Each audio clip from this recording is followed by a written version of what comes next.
I, female 33, have one sibling, an older brother, Dan, 36. Dan and I never had the closest relationship even when we were kids. I can't exactly pinpoint why, but it was just the way it was. Our mom was a single mother. When we were kids, our mom worked 2 jobs as a housekeeper and a school lunch lady to make ends meet. We were really broke. As soon as I turned 16, I got a job working in retail to contribute to the household and hopefully save up for university. I was starting to save up a pretty sizable amount of money after a year. In that same year, Dan got one of his co-workers pregnant. Shortly after she gave birth, she was hospitalized multiple times with postpartum psychosis and eventually lost all custody of the baby. Dan took custody, so it was me, our mum, Dan and the baby in a 2-bedroom flat. It was crowded and cluttered, and Dan vented to me many times about how he needed to get his own place. Dan was really struggling for money. He was working a minimum wage job and had all the baby expenses to worry about. When I was 17, Dan stole my debit card and bank details and withdrew all my savings, around £2,000. He put my debit card back in my wallet and then left the house with the baby and moved in with his new girlfriend. I felt so betrayed that he would take something I'd worked so hard for. My mum told me I was forbidden from going to the police about it and told me to just let it go as Dan was struggling and needed it. When I was old enough to go to university, my dad gave me the money for my expenses. I hadn't spoken to Dan since that day, and Dan never attempted to speak to me either. Last week, my mum tried to sneakily get me and Dan to meet up under the guise that we were just getting a normal dinner at a restaurant, and he was in on it. I told them that I didn't want to see Dan. Dan told me I needed to grow up, and I couldn't hold a grudge over this forever. It was such a long time ago. He was young and desperate, and he's still my brother. He said it's only money and I shouldn't be so materialistic. I told him it's the principle of it, that I'm his little sister and he stole something significant from me. He said I'm dramatizing the situation and that he was in a rough patch and surely I could understand why he did it. No one in the family is on my side here except my dad, and I'm wondering if I really am being so wrong and so cold-hearted. Why doesn't he pay it back if it's only money, with interest, and apologize for what he did? But as he is, he's someone who stabbed you in the back and then shrugged and said you needed to get over it because it was a long time ago and he was having a hard time. No. Those were my exact thoughts. If it's not a big deal, then surely it's not a big deal to reimburse OP the £2,000, with interest and adjusted for inflation, plus apology. All of the family that is getting on OP's case about it can put money into the pot to pay her back, or pay the brother's debt to her off fully. Otherwise, screw off, in the Scottish sense. Not the idiot. OP, you don't have to forgive him or welcome him back into your life. It's about more than the money. He broke your trust, placed your future at risk, took away the safety of your home and showed no remorse.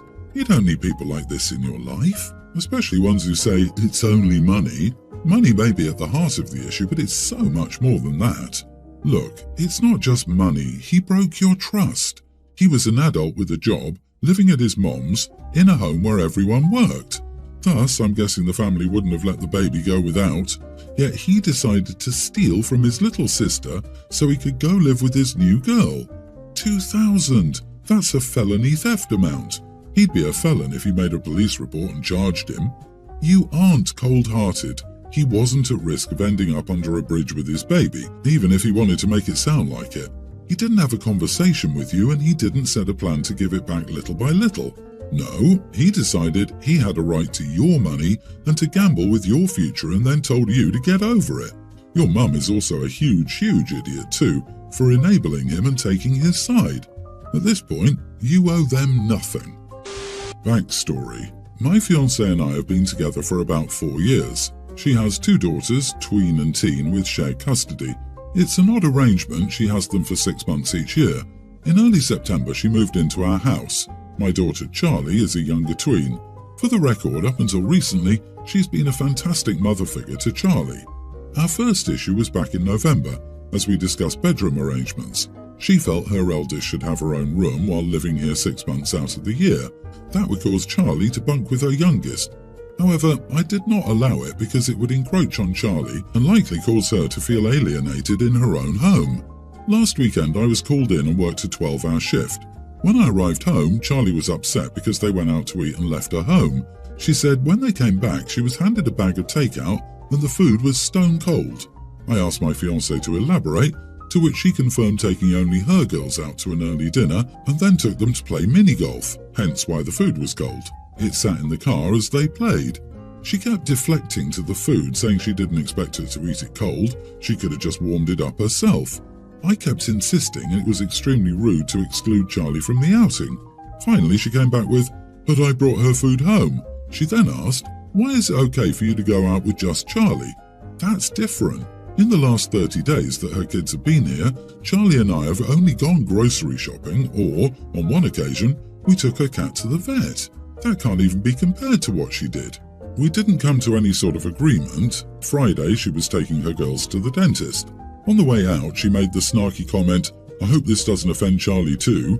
It made me angry she said that. I called her feral. We both later apologised, but then she started the argument back up. She said it was so rude of me to argue about her taking her kids out. She further said, "I don't see my kids for 6 months, excuse me for wanting to spend time alone with them." I understood her point, but we could periodically plan separate outings on the same day, so no one feels excluded. She kind of threw the bedroom ordeal in my face and said, "My kids might feel alienated from their own mother if they can't enjoy time alone with me." She made the pointless remark that her kids have no problem with her doing things with Charlie while they're living with their father. She further argued that there will be many times when Charlie will be excluded because of the age gap between her and the eldest. I told her if she expected things to work out, she would need to treat Charlie as one of her daughters. She said I was missing a point because I didn't know what it was like to have shared custody. Me scolding her for spending time with them, she said, was an idiot move. Not the idiot. She left a young tween at home alone, knowing you were working a 12-hour shift, and then brought her cold takeout? That's just plain mean. Are you sure you want this woman in your daughter's life? Dude, she's showing you how she treats your kid when you aren't around. She won't stop either. Your kid is less than in her eyes. Honestly, she's more than an idiot. She's irresponsible, neglectful, and downright cruel, and apparently she doesn't see that. You can't trust this woman to be fair to your daughter. After trying to kick her out of her bedroom for 6 months of the year, I'm not impressed by her care for her stepdaughter. Pretending she can't see why that would be hurtful to Charlie is just false. Of course, she can have outings specifically for her and her girls, but this was not the way to do it, and I'm sure she knows that. Yeah, to me it seems she's resentful of not getting the exclusive room for her eldest. She might even resent that you have full custody of your child or feel guilty that she spends more time, technically, with your daughter than with her own. But none of this gives her any right to mistreat a girl this way. I'm sorry, but you should really think about marrying this woman. My 28 male wife, 26, and I have been married for close to 7 years. We currently have 5 kids, a young male child, a male preschooler, female toddler, and my wife gave birth to fraternal twins a year and a half ago. My wife intended to graduate high school the year we married, but life got in the way. My dad had given me an investor relations type of role at his company, so we were traveling a lot, and then after that our kids needed our attention.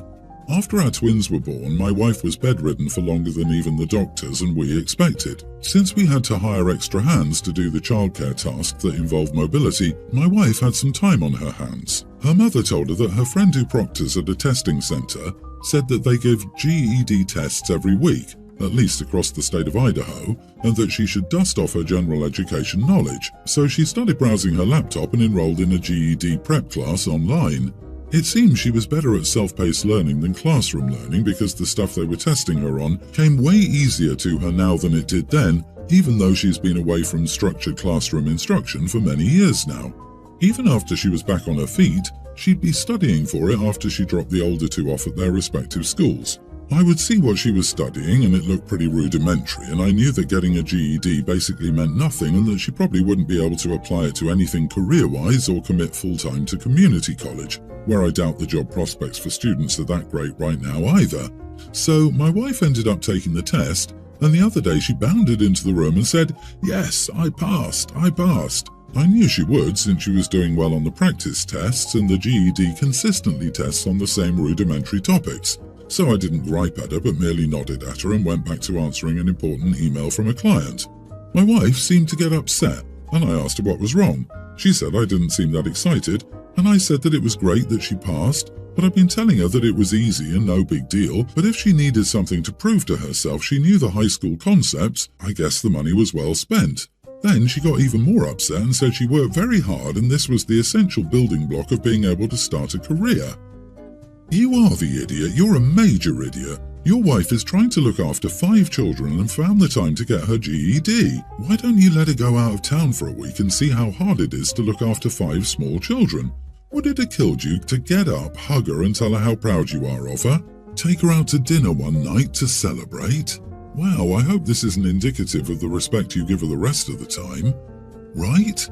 A supportive partner celebrates all accomplishments, no matter how small they may seem to them. And honestly, I wouldn't even call this small. I also don't understand where you got this, she wasn't exactly graduating from college and wouldn't be for 15 years, or why you think community college is useless. Weird take to belittle your wife's work in trying to receive a higher education. I'm getting, I want to keep her home and controlled vibes. No, you don't understand. He was answering an important email from a client. I'm honestly so sad for this woman. Pregnant at 19, the husband gets a job from daddy and she dedicates herself to her kids. After a difficult birth, she takes time to work on something important. Instead, the husband goes out of his way to belittle her. Jeez, he's afraid his bang-maid nanny will get a job and try to leave him eventually. Dude, she feels accomplished because she did something that she put on hold for your lives together. It doesn't matter whether you think it's easy or important, she is proud of it.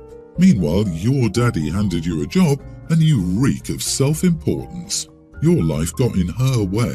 She didn't need to go traveling with you. She could have stayed and finished her degree back when she was 19. I feel sorry for your wife and hope she wises up and leaves you. Alright, so my son, nearly adult, has weekly therapy appointments that I take him to. Unfortunately, my husband let our daughter borrow his car and then had an emergency at work, so he had to use my car, so my son and I had to take the bus. It wasn't ideal, but I'd rather take the bus than miss an appointment. While it isn't my place to share why he goes to therapy, I will say that he will often forget to eat. I usually make sure he's fed, but due to the mess in the morning, it slipped my mind. The bus wasn't too crowded, but all the seats were taken. My son wasn't doing too well, and I could tell he was feeling dizzy from hunger and the bus. So, the second someone got off their seat, I sat him down. I then tried to find a chocolate bar I had in my bag. While this happened, I noticed an older woman and her adult daughter standing beside us. I didn't pay much attention until the daughter tapped me on the shoulder.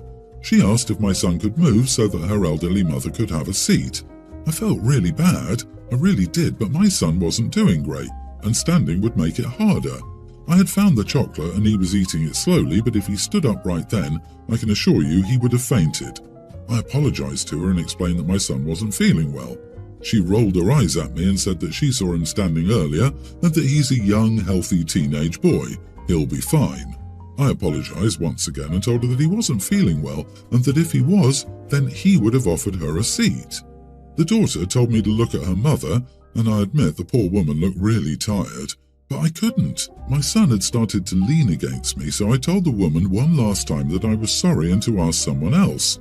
I then heard them both whispering and calling me an entitled witch. And when we got off the bus, a woman that got off with us said that a teenage boy can handle standing more than an older woman can, and that she hopes someone treats me like that when I'm her age.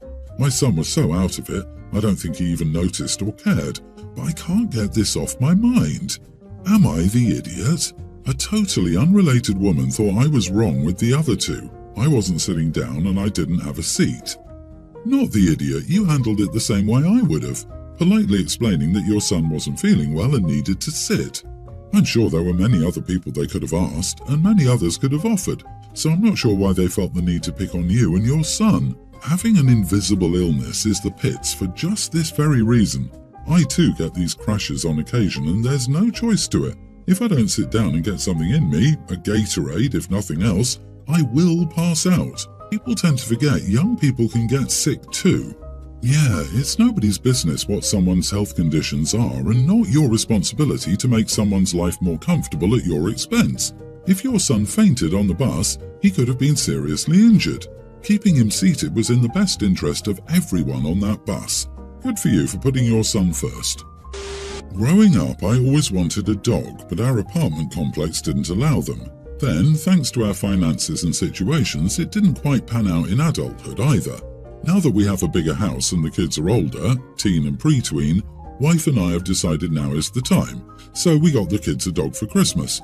The only problem is that my younger daughter doesn't like the dog at all. We thought she needed time to adjust, but even now she recoils if the dog comes near her. She doesn't pet him or even talk to him, and she doesn't want to take part in caring for him as part of her chores.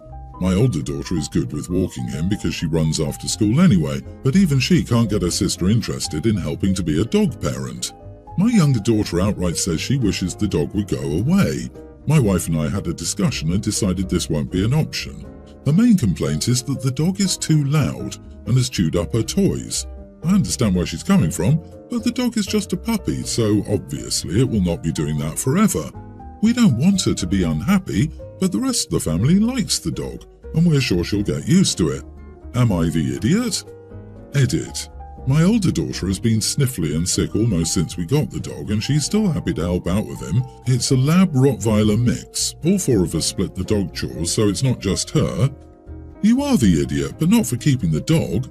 You're the idiot for continually trying to make your younger daughter get involved in caring for a dog she doesn't want, forcing her to be around the dog when she's literally recoiling from it, and allowing a puppy to be unsupervised so that it even had the opportunity to chew up her toys. You wanted this dog, not your daughter, so take responsibility for it, and she deserves to be comfortable in her own home, so make sure she has space to get away from the dog. It shouldn't be allowed in her room, for example, and if the puppy still needs to be in training classes, it should be.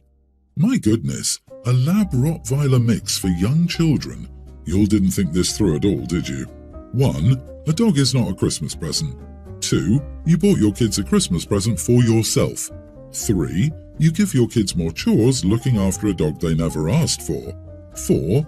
Kids are terrified of larger and more hyper-breed dogs. I hope they buy you a Barbie doll for your next gift. Yeah, when you said, we got the kids a dog, I thought, you got yourself a dog. He was the one who always wanted one. This should be his responsibility, not his kids. The older daughter also appears to be allergic to the dog and is suffering, but that didn't seem to matter to OP. So OP is a massive selfish idiot and a crap parent twice over. Do better, OP.